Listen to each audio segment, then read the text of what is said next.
Welcome back. We just finished this sheet, and what I'd like to do now is go into some detail of what's going on throughout inside the star as this is happening. So we're going to switch to the sheet that says only cores shown, if you'll make sure that yours says that one at the top. And please also keep that in mind. When you see the circle, it is not the overall star. Think of a big star around that. That's just the center of the star where the fusion has taken place. So we're going to focus on the core on this. All right, here we go. Start with the very largest of stars. You're going to call them extra large stars. Now, when they're born, we said they were born blue, but we want to focus on the core. And what we have going on in the core, to begin with, is hydrogen being converted to helium through the process of fusion.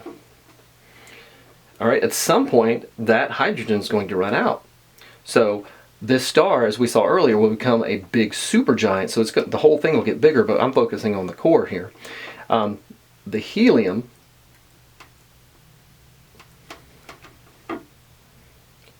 will fuse to become carbon at this point. That's what makes it get bigger. That's part of the process, as you've seen in the notes. Also, there's this outer ring of hydrogen you can't see that would also allow it to get bigger. But the point here is this. We're going to go from having hydrogen as our fuel. Now our secondary fuel is helium, which is then fused to become carbon. Now, the carbon, after the helium runs out, the only thing left is carbon.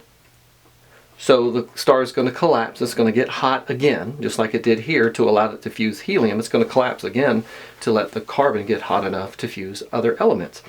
And so we're going to say that carbon fuses into other elements. And just a lot of them, silicon, nitrogen, oxygen. I'm just going to put other elements. They're all bigger because we're fusing. That by nature is going to give you bigger things from smaller things. But one of the things we're eventually going to fuse is iron, but I want to jump over here to that scenario. So we have carbon at some point also becoming iron. So along with all those other elements. But this one is important. This is a trigger. This is going to cause the star to go supernova because iron takes in energy instead of releases it.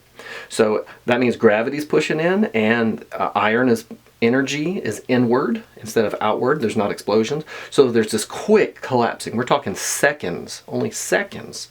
And some say fractions of a second, where it collapses very quick. But it does it so quick that it rebounds and blows back up. And so we call that a supernova explosion. And as we've learned, that's going to cause the black hole. And we call this thing over here the singularity, which bends space enough to open up the black hole. And of course the ring around it would be the edge, and that's the event horizon. And that's that one. All right, let's go to the next one here. For large stars, not extra large, but large, we said they're born blue, but the same thing. All of this is going to be very similar now. The hydrogen is going to be fused to make helium. The helium run out. And the star core is going to collapse hot enough that the helium, just like the last one, can start to fuse carbon. Star is going to collapse after it runs out of helium. The carbon is going to make other elements, and including iron. Fe is iron, if you haven't had chemistry.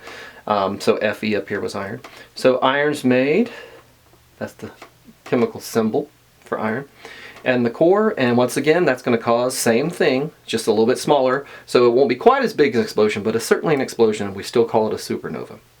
And this scenario, what we're going to have left over as it crunches is not the black hole and the singularity being made, but instead we're going to have the neutron star. So up here, that crushed core became the singularity. As it exploded, the core got crushed at the same time. And it became this thing, the singularity. So small you can't even see it. Here, that crushed core is going to be a little bit bigger, maybe about 10 miles wide, and we're going to call this thing a neutron star. And if it's spinning, and it probably will be, if it's spinning, it sets up a phenomenon called a pulsar. So if a neutron star is spinning, it's a pulsar. And if it's not, it's just a neutron star. This would be the neutron star. This phenomenon is created with magnetism and waves being sent out into space, radio waves. That would be overall called a pulsar. All right, let's go to the last one here. Our sun. Notice our sun never goes supernova. So our sun will start with hydrogen and will make helium.